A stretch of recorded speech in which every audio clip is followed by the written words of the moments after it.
आऊज़ुबिल्लाहि मिनश्शैतानिर्रजीम बिस्मिल्लाहिर्रहमानिर्रहीम। अस्सलामु अलैकुम दोस्तों, ये माउट ऑफ मरकरी है। अगर माउट ऑफ मरकरी पर शादी की लकीर दिल की लकीर को काट दे तो ये अलहदगी को ज़ाहिर करती है। अगर शादी की लकीर टूट जाए तो ये भी अलहदगी को ज़ाहिर करती है। या अगर शादी की लकीर इस तरह आगे तक चली जाए माउट ऑफ जुपिटर पर या सैटर्न तक, तो ये कोर्ट कचहरी के मामलात को ज़ाहिर करती है कि आपकी ज़िंदगी में आपकी जो अलहदगी है वो कोर्ट कचहरी का मुंह देखकर होगी।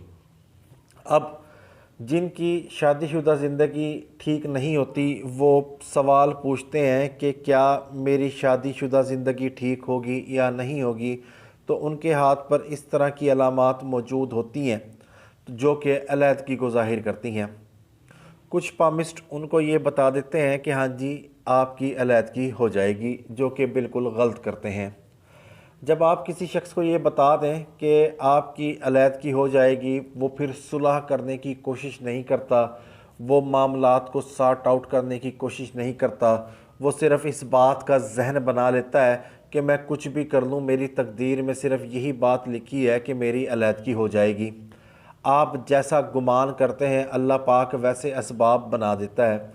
जब आप उस शख्स को इस चीज़ के लिए मोटिवेट करेंगे, आप बताएंगे कि शादी की लकीर पामिस्ट्री में कानून का दर्जा नहीं रखती, ये सिर्फ़ मुशाहदे का दर्जा रखती है, ये वक्त के साथ साथ तब्दील होती रहती है। शादी बिगाड़ना, संवारना, अलहदगी, ये सब कुछ आपके अपने हाथ में है।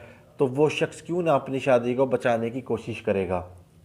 लिहाजा शादी की लकीर के हवाले से कमेंट कम किया करें और मियाँ बीवी के दरमियान इख्तलाफात ख़त्म करने की कोशिश किया करें।